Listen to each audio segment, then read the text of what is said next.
Good night, everyone. Tonight, God is good and God is good all the time. My name is Irma Jill Spirits Divine. I'm here to give you a word on tonight. And the title going to be The Birth of Moses. Now, Moses about to step forward, because the Israelites, they're crying out to God because they'll be oppressed. Yesterday on page you put out the Israelite being oppressed by this new king. The new king getting scared because there is multiplying so greatly. He's scared they're gonna turn on him and leave the country. So he ordered, for he had these two midwives, and gonna place an order that if any these women, Israelite women, have any boys to kill them. But we see that the midwife did not kill them. You know, they saved all the boys. And God saw their good deed and blessed them at the end. So today's lesson, um, Moses is about to be born. Exodus chapter 2, 1 through 10. So a man of trials of Levi married a Levi woman and she become pregnant and give birth to a son. Now, Levi is one Jacob. Children. Well, all of them is Jacob children. All of them is the Israelite is a part of Jacob. Now, this the new generation. All the first generation is all gone, but they still multiply, so they all still Jacob's seed. Uh, so excuse,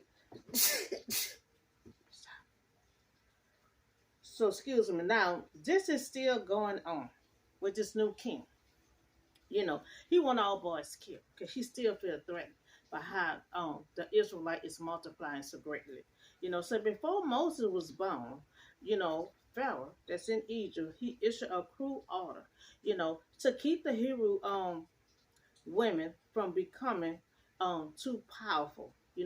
Every Hebrew baby boy must be killed, but the Hebrew women waited for the right opportunities to frustrate Pharaoh's plan.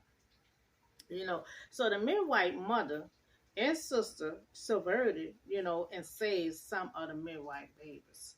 Now she gave birth to a son, and when she saw that he was fine, she saw there was a fine child, meaning he was special. She saw that this was a special child.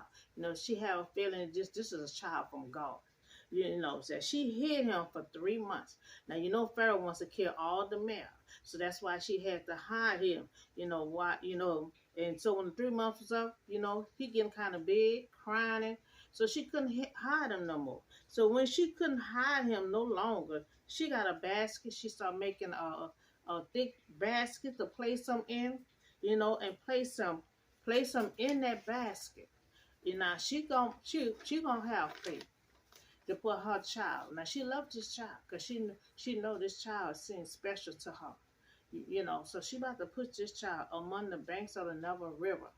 Now she gonna put on the river, and she gonna hope that someone find this baby, will love this baby, and take care of this baby. Because she ain't gonna be able to take care of the baby because Pharaoh wants to kill all the guys, all the boys. You know, so now the baby's sister, now Moses' sister, now she's gonna stand from a distance. She gonna wait and she gonna watch. She gonna wait for the right time to approach anyone to pick up that baby. And so now the mother knows she had to hide this child. This is a special child from God. And she had faith knowing that God, will protect this child in that water. And she know this is a special child from God. She know she ain't had no other church but to put this child in this river, praying that someone would get this child, but without this child flipping over and drowning in that water. So God know Pharaoh's daughter, bathes every day around the same time. You know, so now Pharaoh's daughter went down to another river to bathe, and her attendant, was walking along the riverbank, and she saw the basket. So they went got the basket and they saw there was a baby in the basket, and the baby was crying. She opened up, she saw the baby was crying, and she felt sorry for the baby, and she noticed it was a Hebrew baby. Now she know it was a Hebrew baby. Now she know her father trying to kill all the Hebrew boys.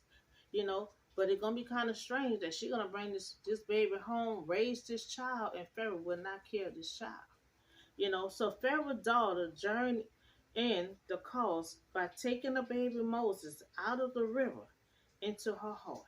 Now she took this baby out of the river and plunged this baby into her heart, meaning she fell in love with this baby instant. And that was the mother had wanted. She wanted so much to find this child and love this child and care for this child because she won't be able to care for. She ain't gonna be able to raise this child, not in the environment that kings is trying to kill all the male boys. You know, so even as Moses was saved from the fate of so many other children, you know, Moses' mother had faith in God. She had faith that God was gonna protect this child in that water. You know, so Pharaoh's daughter found the child and pondered it into her heart. You know, so now Moses' sister, remember the Moses' sister, she at the distance. You know, she watching, seeing who gonna pick the child up out of the river. You know, so now she waited, she watched, and she see what's going on. You know, and then she stopped. And when it was she stopped when it was the right time.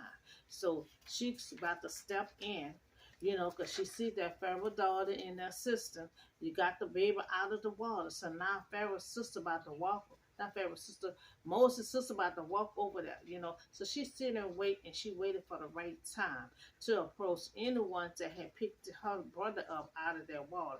You know, so the sister, she waited and watched, and when the time was right, so she walked over to Pharaoh's daughter, and asked, "Should I go get someone, a Hebrew woman, you know, to nurse this baby?" Now you know what she gonna get. She gonna get her own mother.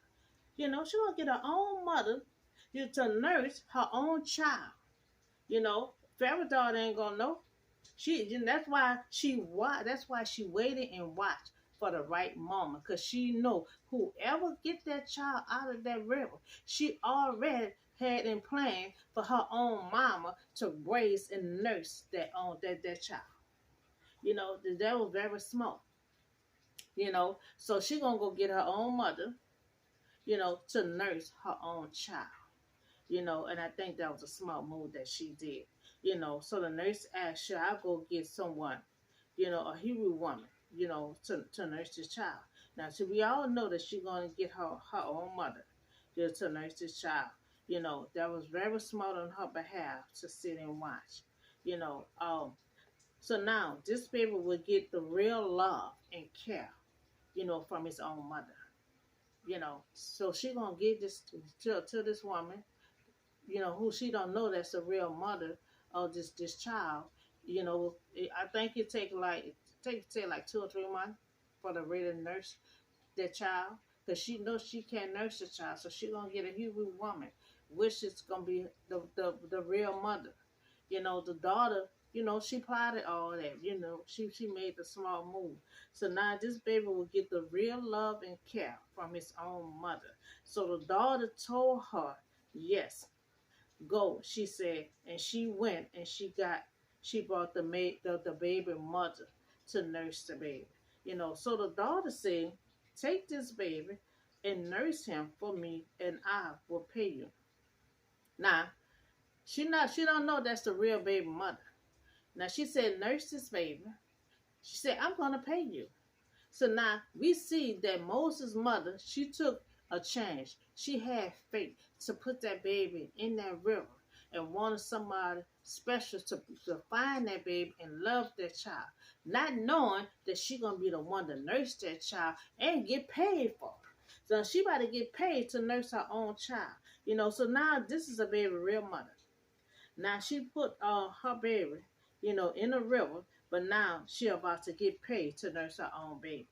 You know, so now when the child grew older, she took him to Pharaoh's daughter, and he became her son. She needed someone to nurse the baby first, you know, because she ain't have no baby. You know, all the Hebrew women, they having baby left and right. So you know, they still got that milk in them. You know, they had to nurse the baby with the milk and everything. So after the baby finished nursing and got a little big, she turned it back over to Pharaoh's daughter.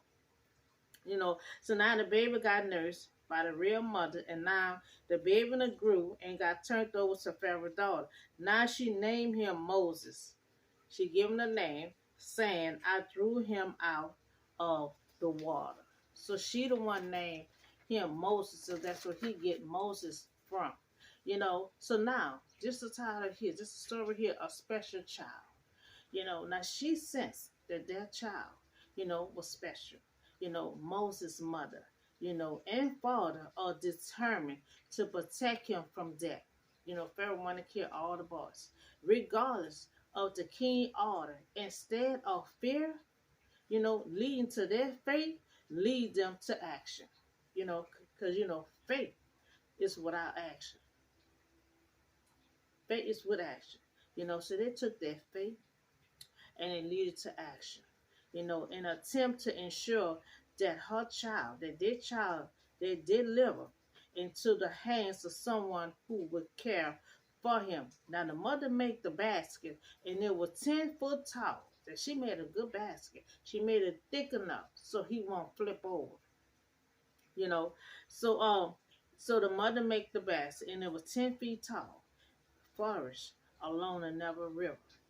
So the mother uses taught, patch, and made the seaworthy places her and the baby in it, float along the riverbank among the reeds. Now she is perhaps hoping that the women, from the royal palace who bathes there. Now she knew someone bathes there every day. She said she didn't know who. She said one of the women from the royal plaza, palace who bathes there would take pity on her little son. So she took a chance. She didn't know who. They all take turns and go over there and bathe, from their palace. So that's why she put it in the river. She said one of those, women from that palace come and bathe and see that baby. She wanted them to love that baby, get that baby out that water and love that baby. We see she took her faith and turned it into action. And Moses was saved because God was gonna save Moses because God put Moses into her because God had a plan for Moses. So that's why she knows. She said, I felt this child is fine. This child is special, and it feel like it's from God. So she took her faith and turned it into action. She knew God was gonna protect this child, and God was gonna protect that child because Moses is part of God's plan to release the Israelites from Pharaoh in Egypt. So this the story. This God plan is still in motion. Now we're going to part 2 of getting Moses.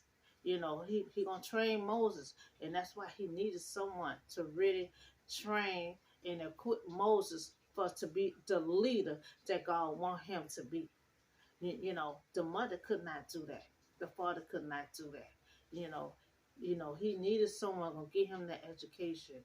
Give him the spouse that or something that he need to learn. To equip him to be the leader that God want him to be. Because he gonna have to lead the Israelite to their promised land. He gonna have to lead the Israelite from out of Egypt, and that's not gonna be hard because the Israelite is so big, and he gonna be by himself. Besides, he gonna bring his brother with him to help him with the speech. So that's a big test that Moses gonna have to do, and he really got to be trained and be equipped to be that big old leader. He gonna have that's a big purpose that Moses gonna have to take on, But he gonna be able to do it. He gonna be trained and equipped. He gonna go through something first, like Joseph did. He gonna be in prison. He gonna have a fight with one of the guys. Egyptian guy gonna fight the Hebrew person. So he didn't raise up as a Hebrew, but he know he is a Hebrew child. And that's when he gonna flee. So that's the next package gonna be. Next package is gonna be it gonna be Moses flee from where he at. And he gonna flee from that because he gonna have a fight with one of the Egyptian person. So that's all the word I have for y'all today. Moses about to be born. He about to be created. He about to soon lead the Israelite from and that's gonna be a long text. It's gonna be a long story. The Israelite coming out to be free. When they come out to be free, they still gonna feel like they're in bondage. And that's how it is sometimes. You could be a slave and in bondage for so long. And when you free, you still gonna feel like you in bondage, because they're gonna be free. But then they're gonna get scared and panic. Y'all should have left me alone. You should have left me what we was saying. We want to continue on being a slave on the fair. No, you didn't. No, you didn't, because you cried out to God for help. And now God giving you help.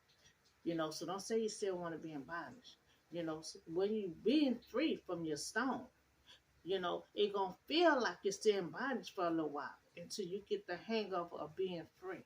That just like with the slave, what I just put out yesterday. With the slave had ended before Martin King was born.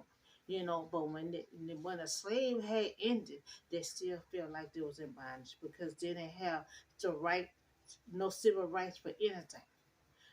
It still felt like they was in bondage. They couldn't drink from certain, would have to have their own certain kind of water fountain to drink from. They could not sit in the front of the bus. They could not vote. So it still felt like, they was in bondage, even though they was free from slavery.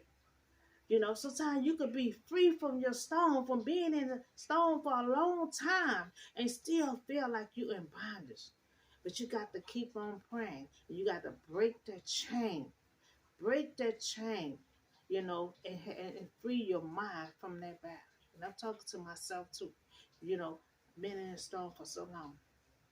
You know, but then, when I do be free from that stone, trust me, I'm going to do a lot of praying because I don't want to go back to what I was at.